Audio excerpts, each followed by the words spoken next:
माकूल व्यवस्था कर रखी है कि वहां पर अगर पारा और भी गिरता है, मुश्किलें बढ़ती हैं, तो वहां पर क्या कुछ इंतजाम होने चाहिए। अलाव के लिए तमाम व्यवस्थाएं की गई हैं, रैन बसेरे बना दिए गए हैं कि आम जनता को ज्यादा दिक्कतों का सामना न करना पड़े।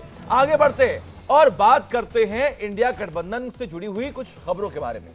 आज इंडिया गठबंधन की ऑनलाइन मीटिंग होने वाली है और ये मीटिंग जूम के जरिए होगी। गठबंधन के संयोजक को लेकर फैसला हो सकता है। नीतीश के नाम पर मुहर लगने की संभावना है। कांग्रेस ने तैयार किया सीट शेयर का गणित। कांग्रेस 320 सीट और बाकी दल को 223 सीट। जी हां, अब ये सीट शेयरिंग का फॉर्मूला भी धीरे धीरे सबके सामने आ रहा है। विपक्षी गठबंधन आखिर कितनी सीटों पर लड़ेगा चुनाव, कौन सी पार्टी कितनी सीटों पर लड़ेगी, ये सबसे बड़ी बात है, क्योंकि INDIA गठबंधन में पहले ही बात हो चुकी थी कि जिस सीट पर जिस प्रत्याशी यानी कि जो भी पार्टी का प्रत्याशी मजबूत होगा, वहां पर और कोई पार्टी चुनाव नहीं लड़ेगी। इंडिया गठबंधन में खेल क्या जूम पर होगा मेल। नाराज नहीं करेंगे ज्वाइन तो बैठक ऑनलाइन। इंडिया का एजेंडा सेट, बैठक ही बैठक। 4 बैठकों के बाद भी 4 कदम चलने में नाकाम विपक्ष के एकजुट होने की आज आखिरी कोशिश हो रही है। ये बैठक बाकी 3 बैठकों की तरह नहीं होगी। आज की बैठक ऑनलाइन होगी। जूम ऐप पर नेता जुटेंगे और उस सारथी के सिर पर संयोजक का सेहरा सजाएंगे, जिसकी जरूरत इस वक्त विपक्ष को है, क्योंकि आज होने जा रही इंडिया गठबंधन की बैठक का अहम मुद्दा सीट शेयर नहीं बल्कि संयोजक का चुनाव है। नीतीश का माहौल टाइट, विपक्ष में बड़ी फाइट। नीतीश को संयोजक का ताज तो दीदी हुई नाराज। सुशासन बाबू के सामने कांग्रेस ने किया सरेंडर। रथ तैयार है, घोड़े तैयार है, लेकिन सारथी कौन है, ये सवाल गठबंधन के बीच उठने लगे तो इंडिया गठबंधन के नेताओं की नींद खुली। लेकिन सवाल है कि आखिर संयोजक कौन। सूत्रों की माने तो बिहार के मुख्यमंत्री और हाल ही में जेडीयू के अध्यक्ष बने नीतीश कुमार को इंडिया गठबंधन का संयोजक बनाया जा सकता है, क्योंकि माना जा रहा है कि संयोजक नहीं बनाने से नाराज नीतीश की नाराजगी दूर करने के लिए सुशासन बाबू को संयोजक बनाया जा सकता है। हालांकि जेडीयू नीतीश के किसी पद के उम्मीदवारी से साफ इनकार कर रही है। नीतीश कुमार जी किसी पद के उम्मीदवार नहीं है, न उन्होंने कोई पद की इच्छा व्यक्त की है। उनकी इच्छा एक ही है कि 2024 में अधिकतम सीटों पर हमें मुकाबला सीधा सीधी हो और साथ ही साथ वोटों का बंटवारा नहीं हो।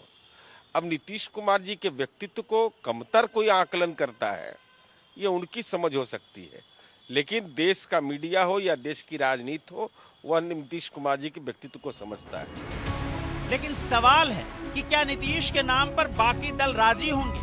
एक तरफ ममता दीदी जो खड़गे को पीएम उम्मीदवार का प्रस्ताव रख चुकी हैं, क्या वो नीतीश के नाम पर हामी भरेंगी, क्योंकि गठबंधन में शामिल होने वाला हर दल अपनी झोली टटोल रहा है कि उनकी झोली में क्या आने वाला है। ममता दीदी न पीएम उम्मीदवार बनेंगी और न संयोजक, तो फिर क्या सीट शेयर पर ममता कठोर होने वाली हैं? क्योंकि सूत्रों की माने तो दीदी कांग्रेस और वाम दलों के लिए एक सीट भी छोड़ने को तैयार नहीं। तो क्या ममता के दिमाग में पद नहीं, ज्यादा सीट का खाका घूम रहा है?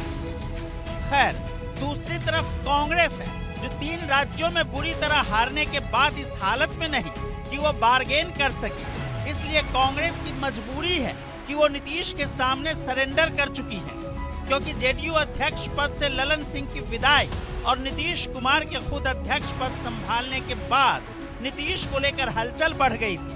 इसे एक तरह से इंडिया गठबंधन पर संयोजक के लिए प्रेशर पॉलिटिक्स से जोड़कर भी देखा जा रहा था। लेकिन अब बात करते हैं सीट शेयर के भावी संभावनाओं की।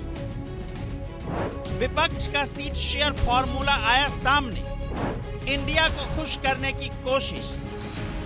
सूत्रों की माने तो कांग्रेस की गठबंधन कमेटी ने सीटों के संबंध में जो फॉर्मूला तैयार किया है, उसके मुताबिक कांग्रेस 320 से 330 सीटों पर चुनाव लड़ सकती है।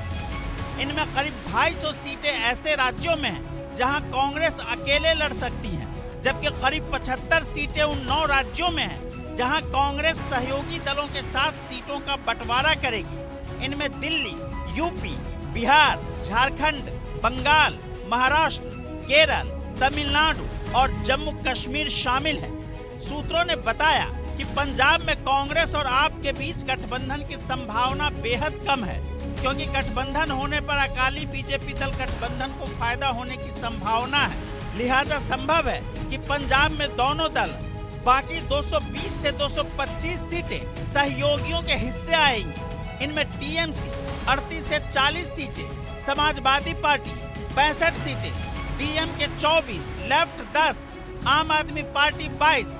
इनमें दिल्ली, हरियाणा, गोवा, गुजरात और पंजाब की सभी 13 सीटें हो सकती हैं। शिवसेना को 15 सीटें, एनसीपी को 15 सीटें, आरजेडी को 17 और जेडीयू को भी 17 सीटें दी जा सकती है। यह फॉर्मूला कांग्रेस की कमेटी ने तैयार किया है। बता दें कि इंडिया गठबंधन की अब तक पटना, बेंगलुरु, मुंबई और दिल्ली में 4 बैठकें हो चुकी हैं। इस गठबंधन के सामने सबसे बड़ी चुनौती सीटों का बंटवारा और चेहरा तय करना है। सूत्रों का कहना है कि जनवरी के आखिर तक सीट शेयरिंग पर अंतिम मुहर लग सकती है। क्षेत्रीय दल अधिक से अधिक सीटों पर चुनाव लड़ने की मांग कर रहे हैं। वहीं कांग्रेस ने अपनी तरफ से जो फॉर्मूला तैयार किया है, उसे जल्द ही कांग्रेस अध्यक्ष को सौंपा जाएगा और फिर गठबंधन के बाकी दलों से उस पर विचार विमर्श किया जाएगा। लेकिन सवाल यही है कि क्या कांग्रेस के फॉर्मूले पर आम सहमति बन पाएगी? Bureau report, India daily live.